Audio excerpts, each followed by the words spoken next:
Hi, Brenda here for Book Shorts.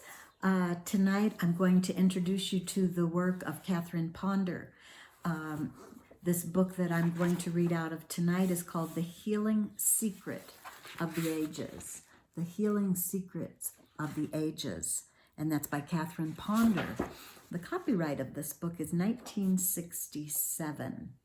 And her dedication is to ministers, teachers, counselors, and practitioners of unity, science of mind, religious science, and divine science, and all other allied New Thought healing movements the world over, who are the unsung heroes of spiritual healing in this century. Unsung heroes of spiritual healing. So Catherine Ponder writes a lot of books, or has written a lot of books in the past about prosperity and healing. And she follows, in this book in particular, she follows the idea in Unity of the 12 Powers of Man, which was a book written by Charles Fillmore, the co-founder of Unity. And he talks about 12 healing energy centers within man, 12 spiritual centers that will become awakened by the Christ mind, or the I am presence, and the power within each one of these healing centers, or these energy centers within the body, much like the chakra centers they're talking about, only he's got 12 of these. She talks about all 12 of those in this book and she gives us a taste of how those healing powers work for us. I will talk about what the healing powers are, the 12 of them, and she's given a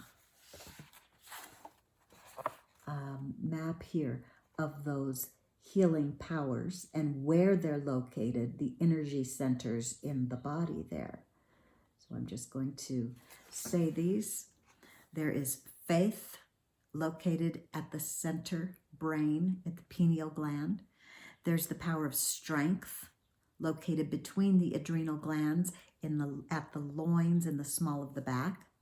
There's the judgment power, located in the pit of your stomach, in the solar plexus. The power of love, located in your heart chest, near the thymus gland. The faculty of power, located at the root of the tongue, in the throat, near the thyroid gland. The power of imagination, located between the eyes, near the pituitary gland. The power of understanding, located in the forehead, in the front brain, just above the eyes. The power of will is located in the forehead, in the center of the front brain. The power of order is located at a large nerve center just behind the navel, in the abdominal region. The power of zeal, located at the base of the brain, in the back of the neck, at the medulla. The power of elimination is located in the organs of elimination in the lower back. And the power of life is located in the generative organs. So he says, please note, or she says, please note, along with these 12 mind powers, there is also the I am, or the Christ mind, which is located in a gangliotic center at the apex of the brain, in the crown of the head. It releases a super intelligence into all 12 mind powers when activated. Okay, I'll show you this one more time. You see at the top. Okay, so today I'm going to read the chapter on power, okay, located in the throat. Chapter 6, your healing faculty of power. An Oriental fable tells of the ancient gods trying to decide where to hide the power of the universe so that man would not find it and use it destructively. One god said, "Let us hide it on top of the highest mountain." But they decided that man would eventually scale the highest mountain and find this great power. Another god said, "Let us hide this power at the bottom of the sea." And yet, Again, it was decided that man would eventually explore the depths of the sea. Still, a third god suggested, "Let us hide the great power of the universe in the middle of the earth." But they realized that man would someday conquer that region too. Finally, the wisest god of all said, "I know what to do. Let us hide the great power of the universe within man. He will never think to look for it there." According to this old fable, they did hide the power of the universe within man, and it is still there. Furthermore, they were right. Few people have ever realized that the great power of the universe, the power to kill or cure, lies within themselves. This great power of the universe not only lies within man, but has a definite location in the throat, in a brain center at the root of the tongue. Through this brain center, the mind faculty of power controls the larynx, tongue, tonsils, and all the organs used in forming words. The power center in the throat is located near the thyroid gland and just below the Adam's apple at the base of the neck, astride of the windpipe, as shown in figure 6.1. I'll show it to you. There's the picture.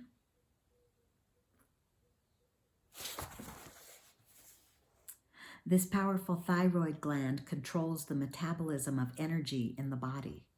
In fact, the mind faculty of power located in this thyroid gland in the throat controls all the vibratory energies of the body. Once you know this, it is easy to see the power that your words have to produce health or disease. It is also easy to see how your words react upon the power center in the throat. Words of condemnation can produce a scratchy or sore throat. Irritating words often produce an irritated cough. Willfulness leads to confusion, and confusion causes colds and other throat and chest diseases. Your mind faculty of power operates through a large group of nerves in the throat that control the larynx or voice box. You can harness the power within you and begin directing it constructively by harnessing your words or watching your tongue. Incidentally, the tongue is closely related to the soul nature. Also, the literal creative power of the thyroid gland as the metaphysical center of the mind faculty of power is shown in the fact that in ancient times, the thyroid gland was considered a sex gland, frequently described as the third ovary. Even in modern times, when a woman has ovarian female trouble, it is usually an indication that she has created it through negative words. Since ancient times, the power of one's words has been taught and emphasized. Negative words affect the entire body, but are prone to produce trouble in the throat area, from whence they came. Whereas happy, life-filled words produce health throughout the body, especially in the throat area. The body feeds on man's words. When those words are life-giving, they are health-producing. Every time you speak, you cause the atoms of your body to tremble and change their place. Not only do you cause the atoms of your own body to change their position, but as you mentally raise or lower the rate of your own vibrations, you also affect the bodies of other people with whom you come in contact, just as they do you.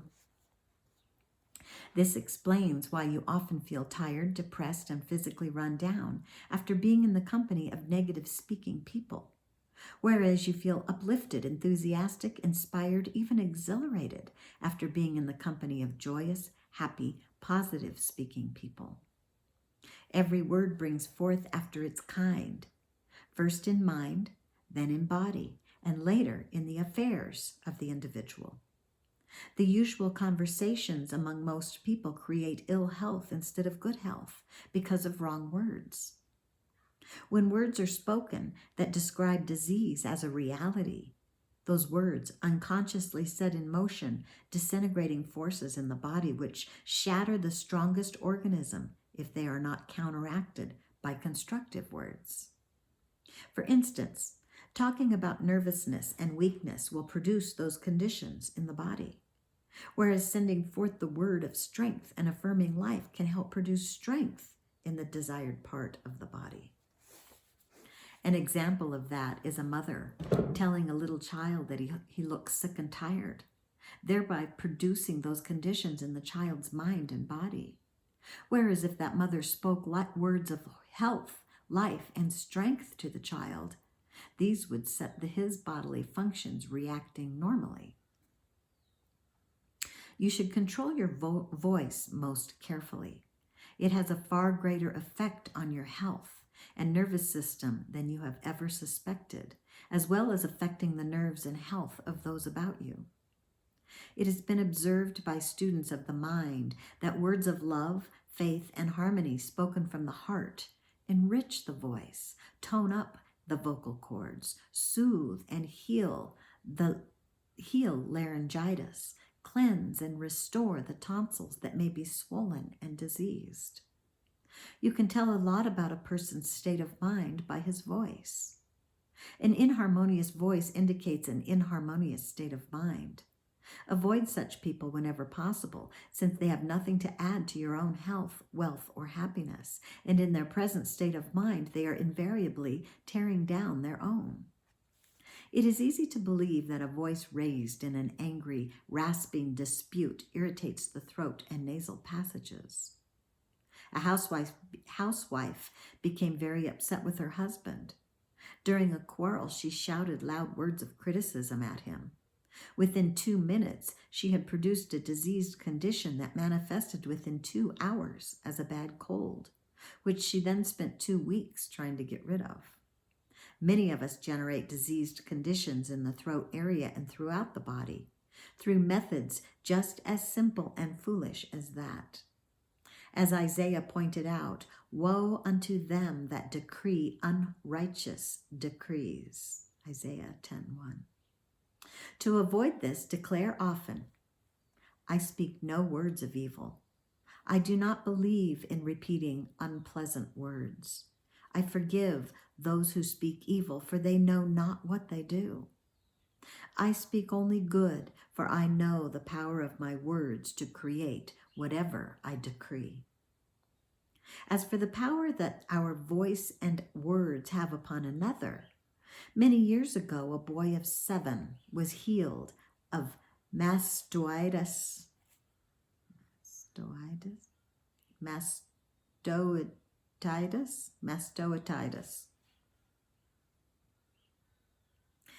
As for the power that our voice and our words have upon another, many years ago, a boy of 7 was healed of mastoiditis by his grandmother. This was in the days before wonder drugs, when an elderly woman in the family often acted as nurse and substitute doctor. When asked how she had healed her grandson, she later explained, I prayed through the night as I worked over him. He had not been able to hear for several days, and doctors feared that he might never hear again. He was in a very critical condition. I asked that the voice of the Good Shepherd might speak through me, and that Bobby might hear that voice and answer it by getting well. This little 7-year-old boy later described his healing. Grandma's voice was like the sound of running water. First it stopped the burning in my head. Then it made my earache better. Then I heard her call my name, and I answered her. You can build into your voice so great a measure of peace and harmony that it will become a healing influence to anyone who hears it. It will prove a blessing to you and to those about you. You can begin by letting go of ill temper, hasty, scolding words, rasping tones. When you let these negative attitudes go, you are well on the way to letting go of the inharmonies that cause in the throat area, such as swollen tonsils, annoying sinus trouble, throat irritations, and nasal disturbances. The power of of words to kill or cure is so important that I have written about it in each of my previous books and suggest that you study the chapters in them pertaining to the power of the word.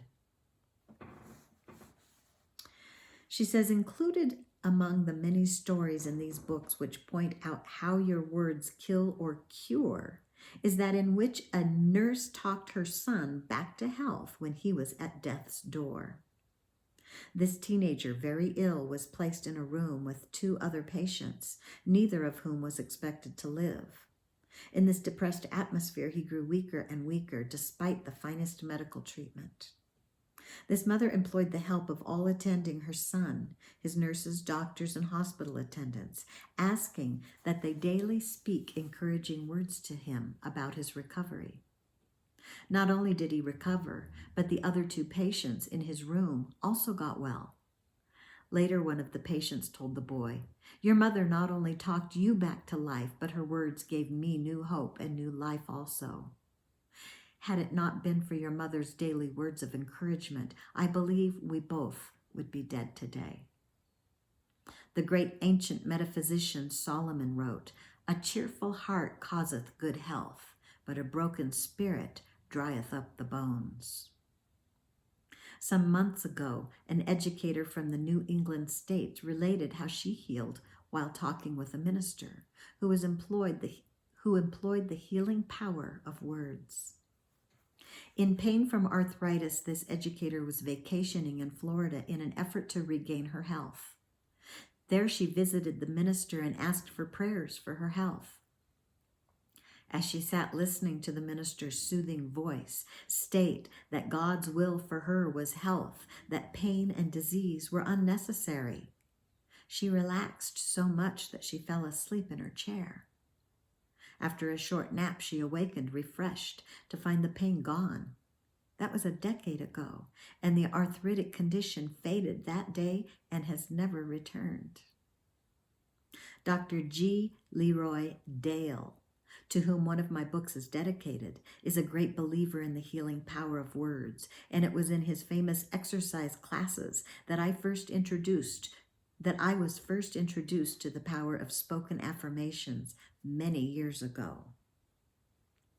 Friends of mine once attended a 5-day spiritual retreat at beautiful Unity Village. Upon their return, I asked what had impressed them most, and it was the following incident. While strolling in the rose garden one day, they observed a man suddenly fall upon the ground with an epileptic seizure. Dr. Dale quickly appeared and began decreeing in a loud voice, "In the name of Jesus Christ, you are healed. Arise and walk." Quietly, the man arose as the seizure faded, and he walked away. Power is released by merely stating words of life, health, vitality. The body can be renewed, even transformed through the spoken word. Owing to the vibratory power of words, whatever man decrees, that he releases within himself and within his world. One of the great secrets, let me see how long this is. Wow, this is pretty long. One of the great secrets of Mr. and Mrs. Fillmore's healings, as related in Chapter 1, was their persistent use of spoken words of life and power. I once heard a worker at Unity School of Christianity recall the time he walked into Charles Fillmore's office for advice on some matter, and Mr. Fillmore was saying a healing affirmation. The worker patiently waited while Mr. Fillmore continued saying the healing statement. When he had finished, the worker asked, "How many times have you affirmed that statement this morning?" Mr. Fillmore's reply was, "I just finished decreeing it 2,000 times. Talk about repetitive affirmation, right? The spoken words of life, health, and power working through the thyroid gland in the throat stir up tremendous energy in the body. Both the ancient Egyptians and Brahmins knew this and used spoken words of healing to set up a vibratory reaction which dispelled congestion and helped nature restore broken bones and depleted organs. In ancient times, when there were no doctors and no medical methods of healing, and when there were no doctors and non-medical methods of healing had to be used, the spoken word often healed. The priest-physicians knew about the dynamics of sound and realized that every spoken word had tremendous power. By certain arrangements of words, such as in healing affirmations, a tremendous vibratory force could be set upon in the invisible, which profoundly affected physical substance in the body of man.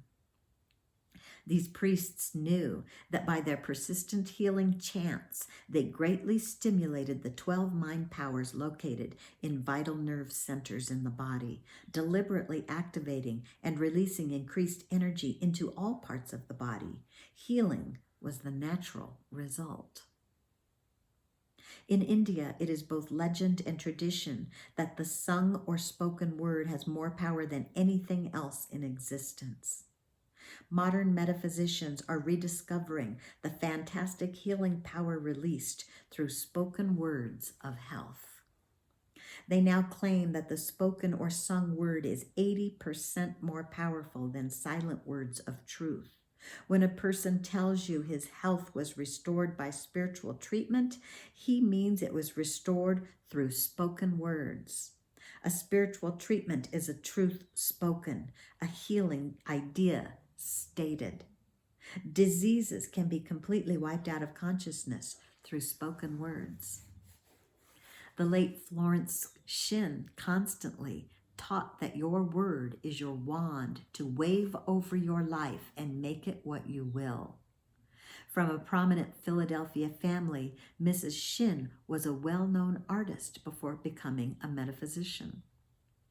Her famous little book, The Game of Life and How to Play It, relates countless demonstrations of truth made by people simply speaking words.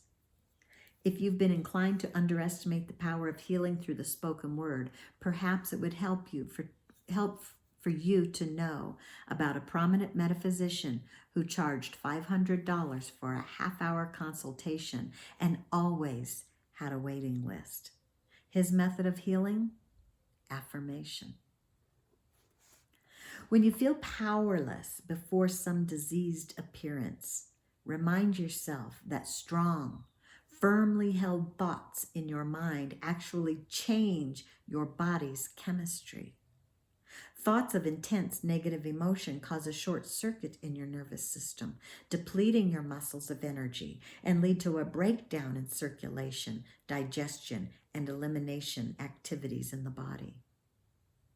Remind yourself that thoughts of hate can cook the corpuscles in the blood, which may be the real cause of cancer and tumors. Boiling thoughts of rage and jealousy explode the body system and release dangerous poisons into the heart and stomach area. Thoughts of bitterness and condemnation shrivel the cells of the body, harden veins and arteries, and congest the flow of life fluids throughout the body system. This leads to paralysis, arthritis, and rheumatism. Much of what has been called disease and sickness results from feeding the mind and the body on empty, destructive, lifeless words. Such words have no vitality in them and leave a vacuum in the mind, as well as a devitalizing feeling of emptiness in the body. We have often heard it said that man has a new body at least once a year. This being true, it seems strange that year after year there should be an increasing appearance of ill health and age in most people. The cause is man's ignorant use of words. Japanese metaphysician Dr. Masaharu Taniguchi, who has been so successful in healing cancer, explains, prejudices and resentments must go. Fault-finding and criticism cannot coexist with health. Man must practice forgiveness to remain healthy. Instead of building new cells with life-filled words, man usually builds disease and age into them through his destructive words. If man's destructive words did not interfere with the bodybuilding process, they would build a perfect body and keep it in perfect order. Dr. Alexis Carrel has written, "Those people who keep the peace of the inner self in the midst of turmoil are immune to both nervous and organic disorders." The mind faculty of power located in the throat is found in the area of the conscious mind. This means that you can consciously and deliberately activate power, life, and vitality through your spoken words. Power has been described as the ability to start things, such as new streams of life, health, vitality flowing into the body. Quietly speak words of life and love to every cell and organ and function of the body. Quietly speaking these words is the sure and permanent way to change your thought habits and bring about improved bodily health, along with new strength, new bone structure, new cell tissues, enriched blood supply, and a toning up of the whole organism within and without. If you wish to heal yourself, talk to your mind and body as you would talk to a patient.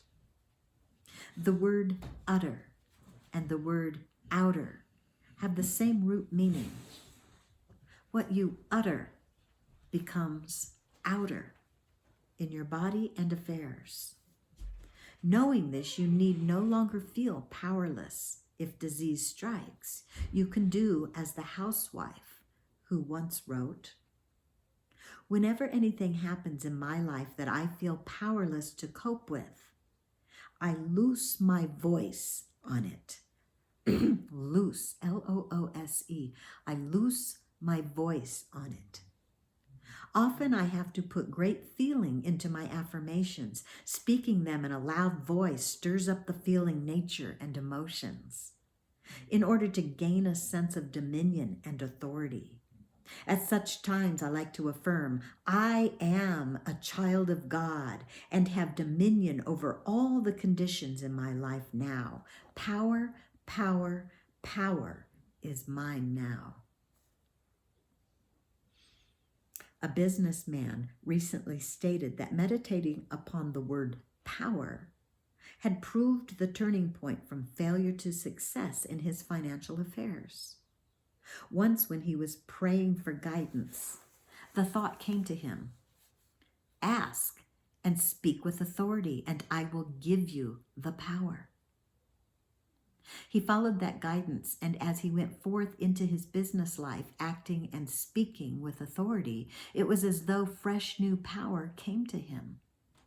He bought a car at his price on his terms. He negotiated various business deals to the mutual benefit of all involved. He was guided to a business partner and therefore to fresh new business after he acted and spoke with dominion and power. My teenage son once summarized the success of a famous prize fighter who always acts and speaks with authority. He has won 22 championship fights with his mouth. Man's body is filled with innate intelligence. Through speaking words of confidence and power over and over, man gains conscious attention of the intelligence within the organs of his body. As he continues to speak words of power, that innate intelligence is tapped and it releases increased life and substance into the mind, into the body, and into the affairs of man. Out in Hawaii, a woman had been in the hospital 3 months suffering from cancer. A pathetic sight, she was down to only 60 pounds when the minister visited her. He said to her, "You can die if you want to, but God wants you to be healed. All power is yours to regain your health. She spoke aloud these words with him. God wants me to be healed. All power is mine to regain my health. He did not hear from her again for 3 months, but when he did, she was at home, 40 pounds heavier and recovering nicely. People who continually speak of disease invariably attract it. Knowing this, a person cannot be too careful of his words. Words that run down other people react upon the critic in the form of some run-down condition, such as ill health, financial or family problems. Continual criticism is believed to produce rheumatism. It is also reported to cause unnatural deposits in the blood which settle in the joints. People who suffer disease in their joints are usually people who are out of joint in their thinking. Unkind words will harden arteries, harden the liver, and affect the eyesight. Unforgiveness is a prolific cause of disease. Destructive words cause endless ills. Living in the past or complaining about your hard experiences in life also burdens your body with ill health. You release into your mind, body, and affairs that which you think about and talk about. Your word is your power. Through the power center located in the throat, you create or destroy. Your words can dissolve obstacles and remove barriers, or your words can create obstacles and form barriers. It's up to you.